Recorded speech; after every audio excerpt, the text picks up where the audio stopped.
हिंदुस्तान का एक ऐसा गांव जो सिर्फ 12 घंटे के लिए आजाद होता है। देश का एक ऐसा कोना जहां हर रोज सूरज की पहली किरण आजादी का उजाला लेकर आती है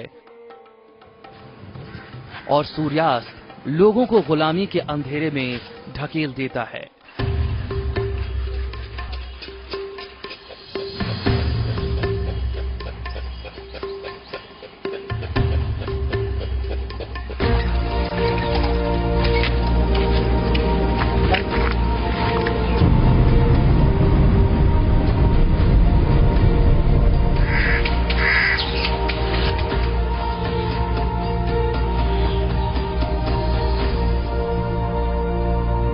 आज हम भारत एक खोज में आपको ले चलेंगे एक ऐसे गांव में जहां लोग रहते तो हिंदुस्तान में हैं, लेकिन खेती करने के लिए पाकिस्तान जाने को मजबूर हैं।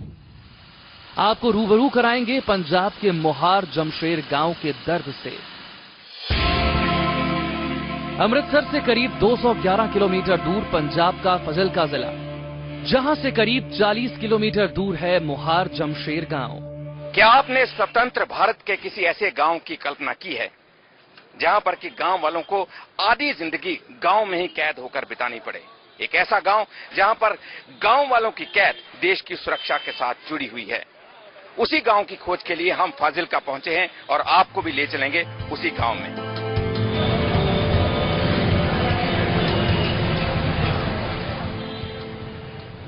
फाजिल्का से हमारा कारवां निकला एक ऐसे गांव की ओर जहां आजादी के 69 साल बाद भी लोग गुलामों जैसी जिंदगी जी रहे हैं।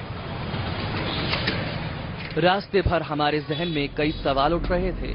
आखिर क्या बीतती होगी उस किसान पर जो हिंदुस्तान से खेती करने के लिए पाकिस्तान जाने को मजबूर है? बिना जुर्म के हर रोज 12 घंटे कैद होने का क्या दर्द होता है?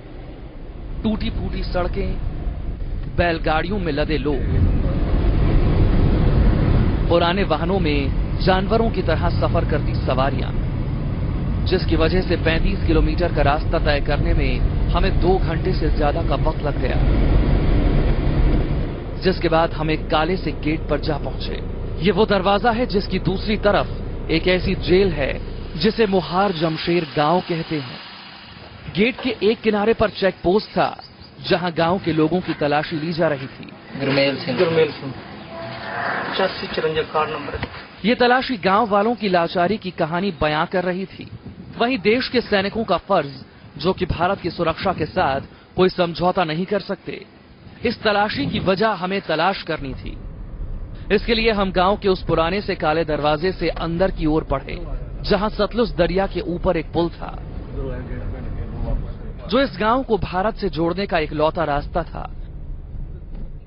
इस पुल को पार करके आखिरकार हम मोहार जमशेर गांव की सीमा के अंदर पहुंच गए। भारत का अपनी तरह का अनोखा गांव, जिसकी तलाश में हम फाजिल्का पहुंचे हैं और फाजिल्का के उस गांव में हम पहुंच चुके हैं, मोहार जमशेर। ये गांव का आप देख सकते हैं, गांव का ये पूरा बाहरी दृश्य है और ये बाहर पंजाबी में लिखा हुआ है मोहार जमशेर। ये वो गांव है जहां पर कि गांव के ही लोग अपनी आधी जिंदगी गांव में कैद में बिता देते हैं और यहां से बाहर निकलना इनके लिए बहुत ही मुश्किल होता है। और कुछ लोग आप देख सकते हैं कि गांव के वो लोग हैं यहाँ पर बड़ी हैरानी भरी नजरों से हमें देख रहे हैं कि ये मीडिया वाले इस गांव में क्या करने के लिए आए हैं। 3 तरफ से ये गांव घिरा हुआ है, एक तरफ सतलुज दरिया है और उस दरिया से होकर इनको अपने गांव में यहाँ पर आना पड़ता है। बीच में बीएसएफ का एक गेट पड़ता है और उस पुल से, जिस पुल से हम यहाँ पर आए हैं, पुल के बाद ये सीधा गांव आता है। अब गांव के अंदर चलेंगे, देखेंगे इन लोगों की और क्या क्या मुश्किलें हैं। जैसे ही हमने गांव में प्रवेश किया, लगा मानो 70 साल पुराने पंजाब में आ गए हों। आजादी से पहले का पंजाब बदहाल, गरीब, पंजाब के समृद्ध गांवों से एकदम जुदा। पक्के मकान तो गांव वालों के लिए किसी सपने से कम नहीं। घरों के बाहर बर्तन धोती औरतें, बेसिक जरूरतों से महरूम दिख रहे लोग। न दुकान, न स्कूल, न अस्पताल। इस समय मैं मोहार जमशेर गांव के अंदर मौजूद हूं। सतलुज दरिया के किनारे पर बसा ये छोटा सा गांव है। आप देख सकते हैं ये पूरा गांव एक बार आपको दिखाना चाहूंगा। पूरा ग्रामीण वातावरण इस गांव का है, छोटा सा गांव है, 450 के करीब वोट है इस गांव की। और आप देख सकते हैं कि ये गांव के लोग सीधे साधे लोग, और तमाम घर जो ज्यादातर अधिकतर घर जो यहाँ पर है वो कच्चे बने हुए हैं, मिट्टी के बने हुए घर हैं।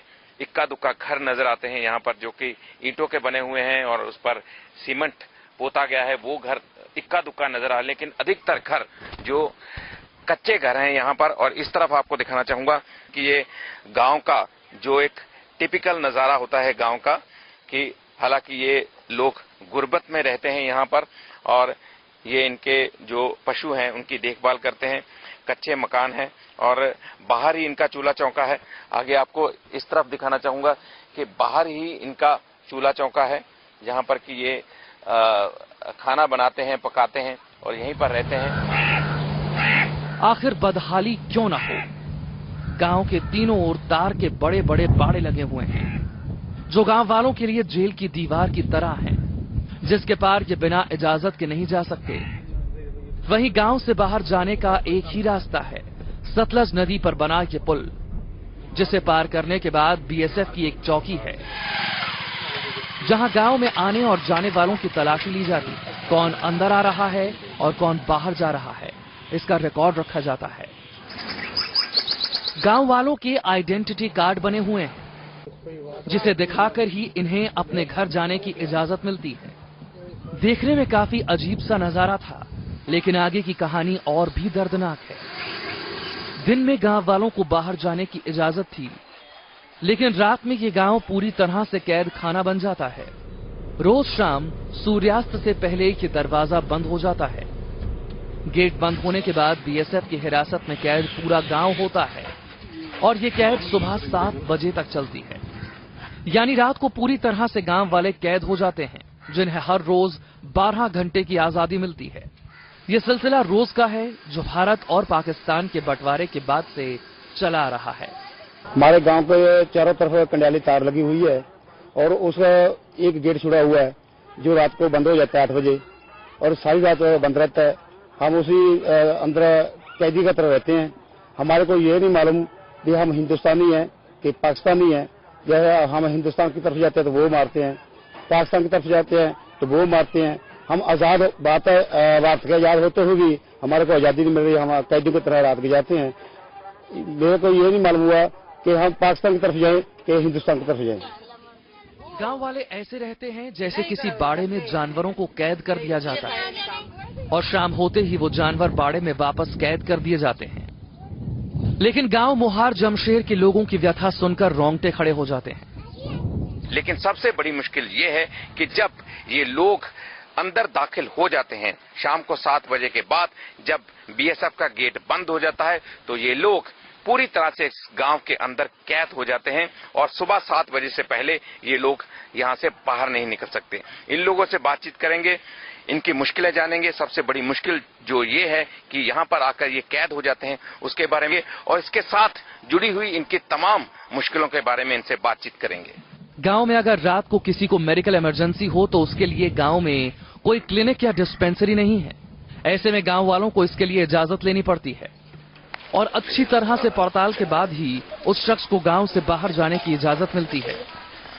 और इस बात का पूरा ध्यान रखा जाता है कि कहीं गांव का कोई शख्स धोखा देकर बाहर जाने की कोशिश तो नहीं कर रहा। कई बार जब हमारा कोई रिश्तेदार बीमार हो जाता है उसको मतलब दवाई दवाने के लिए भी शहर ले जाना पड़ता है, गेट भी नहीं खोलते, जिस कारण हमें बहुत दिक्कत आती है। हमारा जो गांव है, हम गांव में रहते हुए भी, आजाद होते हुए भी गुलाम हैं।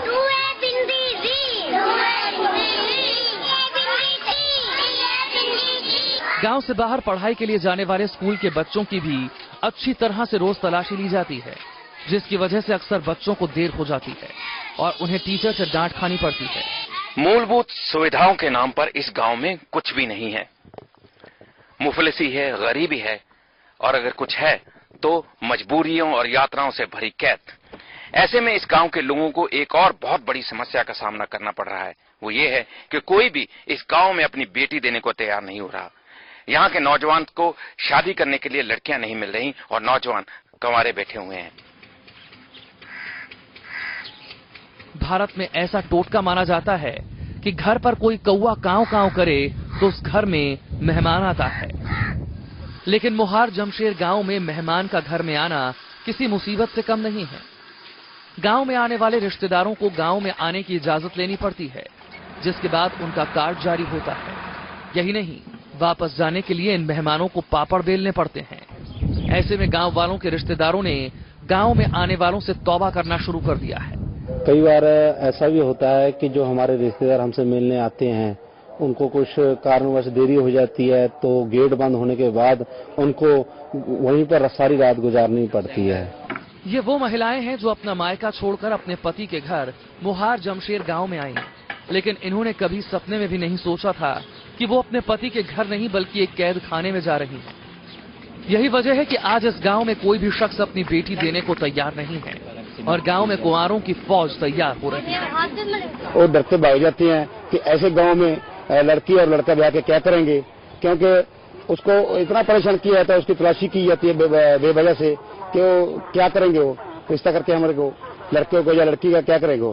गाँव में कोई रिश्ता करने को तैयार नहीं है। जो लड़कियां और लड़के हैं उनसे हर एक काना बांटता है कि भाई हम यहाँ पर रिश्ता नहीं कर सकते। जहाँ बार बार तलाशी ली जाती है वहाँ पर हम अपनी लड़की की शादी करें या उस वहाँ के लड़के से हम शादी क्यों करें।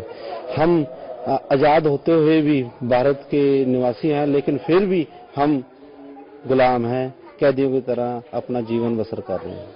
आखिर गांव वालों के साथ ऐसा क्यों हो रहा था? आखिर इनका जुर्म क्या था? आप ये सोचकर हैरान हो रहे होंगे, क्या इस गांव वालों ने कोई जुर्म किया है?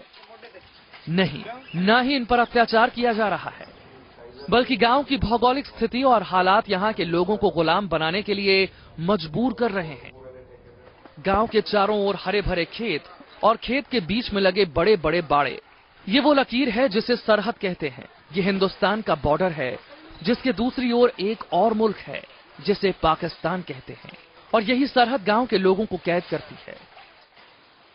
बिल्कुल सरहद पर ये गांव है और कांटेदार तार बिल्कुल सामने नजर आती है। पाकिस्तान इनको बिल्कुल सामने नजर आता है। और एक और खास बात जो ये है कि इस गांव के जो कांटेदार तार हैं उस तरफ भी कुछ लोगों की जमीनें हैं और उसके लिए भी बीएसएफ ने इनके बाकायदा तौर पर कार्ड्स बनाए हुए हैं। अगर इनको इस गांव में दाखिल होने के लिए आइडेंटिटी कार्ड की जरूरत होती है, तो जब इस कांटेदार तार के उस पार भी जिनकी जमीन है उनको भी जब उस तरफ जाना पड़ता है, तब भी इनको आइडेंटिटी कार्ड की जरूरत होती है। दरअसल मोहार जमशेर गांव 3 ओर से पाकिस्तान से घिरा हुआ है, जबकि चौथी ओर सतलज का दरिया है, जिसके ऊपर ये पुलिया इसे हिंदुस्तान से जोड़ती है। यही वजह है कि बॉर्डर पर तैनात हिंदुस्तान के सिपाही देश की सुरक्षा के साथ कोई कोताही नहीं बरतना चाहते, ताकि कोई पाकिस्तान से आया दुश्मन इस गांव के सहारे भारत में गड़बड़ ना कर सके। उनकी यही चौकसी गांव वालों के लिए सजा बनी हुई है। जी, अगर हम पाकिस्तान की तरफ जाते हैं तो पाकिस्तान वाले मारते हैं, अगर हिंदुस्तान की तरफ जाते हैं तो हमारे को हिंदुस्तान वाले बीएसएफ वाले मारते हैं। हमारे को ये नहीं मालूम हुआ कि हम पाकिस्तान हैं क्या हिंदुस्तानी हैं।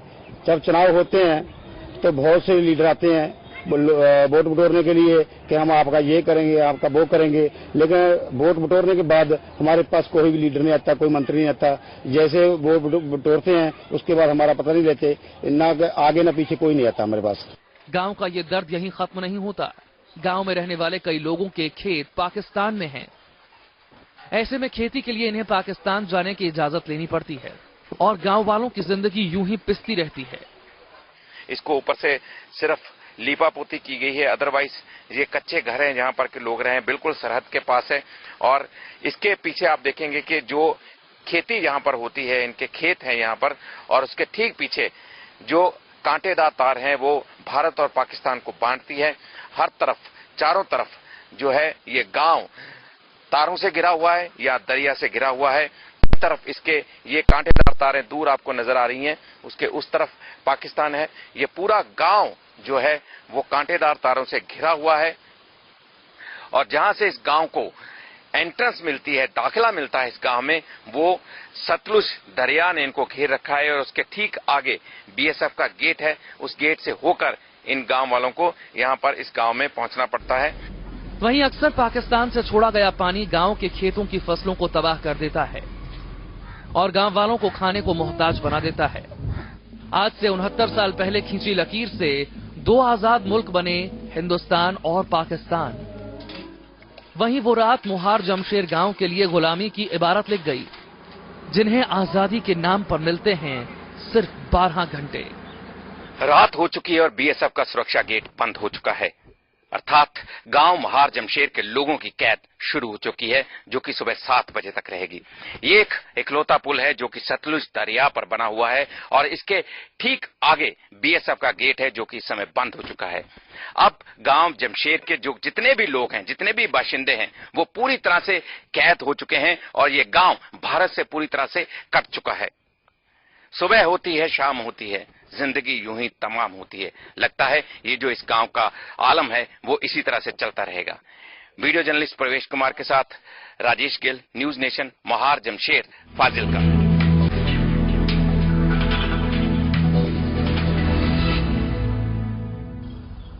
एक आबादी जिसे 65 साल बाद मिला है अपना मुल्क, बरसों के इंतजार के बाद मिली है एक पहचान। भारत और बांग्लादेश की सीमा का ऐसा कॉरिडोर जहां लगभग 51,000 लोग फंसे हुए हैं।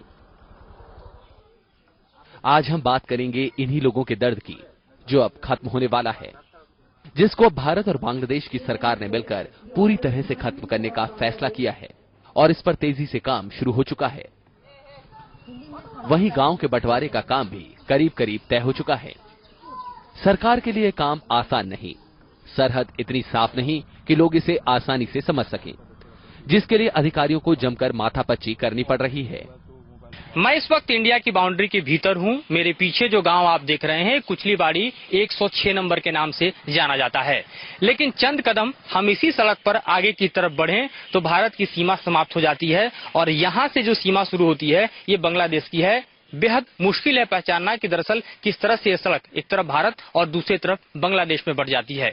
लेकिन ये दरअसल वो हिस्सा है जिसे हम यहाँ पर उस भूखंड के नाम पर जानते हैं, जिसे बालापुखर कहा जाता है। 3 बीघा गलियारे के लोग अब भी अपनी पहचान के मोहताज हैं, लेकिन अब उनकी उम्मीदें बढ़ी हैं। पूरी जिंदगी अपनी पहचान की तलाश में बिता देने वाले लोगों को उम्मीद है कि नई पीढ़ी को अब वो दर्द नहीं झेलने पड़ेंगे जो वो झेलते आए हैं। अब आपको लिए चलते हैं कुछ घरों में और बताते हैं आखिर कैसे वो बिना पहचान के अपनी जिंदगी जीते आ रहे हैं। क्या परेशानी थी पहचान न होने की?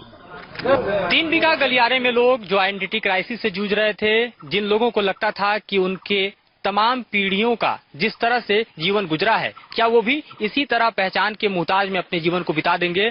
अब उनके हाथों में किस तरह से दरअसल झंडे लहरा रहे हैं, जरा देखिए। ये बांग्लादेशी भूखंड में रहने वाले लोग जो कि भारत की सीमा के साथ लगे हुए हैं, चारों तरफ से भारत की सीमा से घिरे हुए हैं। यहाँ किस तरह से भारत के झंडे इन लोगों ने थाम रखे हैं और किस तरह से इन बुजुर्ग हाथों में दरअसल लहराता हुआ भारत का झंडा इस बात का एहसास दिलाएगा कि एक लंबे इंतजार के बाद, आजादी के बाद से चलता हुआ इंतजार जो कि पीढ़ी दर पीढ़ी गुजरता हुआ आज वक्त के इस मुहाने पर खड़ा है कि इन लोगों को ऐसा लगता है कि संसद की अनुमति के बाद, मुहर लगने के बाद कहीं न कहीं अब इन्हें आइडेंटिटी क्राइसिस से आगे नहीं जूझना होगा। ये लोग जो कि भारत में आने के सपनों को सजाए हुए थे, उनके सपनों को कहीं न कहीं साकार करने की कोशिश जो है वो सरकार ने की है। आखिर क्यों कोई इन्हें अपना नहीं मानता? क्या है बदहाली और दर्द की वजह? आपको हम बता दें कि इनकी इस दुर्दशा के पीछे कोई और ही नहीं बल्कि अंग्रेज हैं। यहाँ पीछे जो तमाम घर आप देख रहे हैं, इन्हें दरअसल नागरिक सुविधाओं की कमी का रोना इसलिए है क्योंकि ये दरअसल और यहाँ पर रहने वाले लोग अपनी नागरिकता के संकट से लगातार जूझते रहे हैं। 1947 में बनी सर रेडक्लिफ की कमेटी ने ऐसा विभाजन किया कि बांग्लादेश के कई गांव अपने देश से कट गए तो भारत के भी कई गांव अपने देश से कट गए। इसी को दुरुस्त करने का फैसला किया गया था बांग्लादेश की आजादी के बाद। 3 बीघा भारत में था, जिसे दाहाग्राम और अंगपोट को जोड़ने के लिए बांग्लादेश को सौंपने का फैसला किया गया। लेकिन ये फैसला संविधान और कानून की पेंच में फंस गया और इसी के चलते लंबे समय से यहाँ रहने वाले लोग मूलभूत सुविधाओं की दरकार से जूझते रहे। लेकिन अब इन्हें अपनी पहचान के लिए अब और लंबे समय तक मोहताज नहीं रहना पड़ेगा। अब आपको ले चलते हैं 3 बीघा कॉरिडोर के चौराहे पर। एक वक्त था जब ये कॉरिडोर सिर्फ 6 घंटे के लिए खुलता था। हम इस वक्त खड़े हैं 3 बीघा कॉरिडोर के उस चौराहे पर, जिस पर एक सड़क जिससे गुजरती हुई ये गाड़ी जा रही है वो भारत की है, और दूसरा कॉरिडोर जिससे गुजरता हुआ ये रिक्शा आ रहा है ये बांग्लादेश का है। जी हाँ, किस तरह से ये बटा हुआ कॉरिडोर दरअसल है, इसको हम समझाने की जरा आपको कोशिश करते हैं। ये सड़क सीधे तौर पर जो जा रही है वो बांग्लादेश के हिस्से में चली जाती है, और यही सड़क पीछे की तरफ भी बांग्लादेश के हिस्से में चली जाती है। दोनों ही तरफ बांग्लादेश की टेरिटरी में उसके अपने सिक्योरिटी फोर्स के जवान बैठे होते हैं, लेकिन ये जो हिस्सा है पूरा का पूरा ये बीएसएफ के कंट्रोल में है, और बीएसएफ के कंट्रोल में ये हिस्सा है जरूर, लेकिन इस सड़क पर बीएसएफ जो है वो आवागमन में कोई बाधा नहीं पहुंचाता।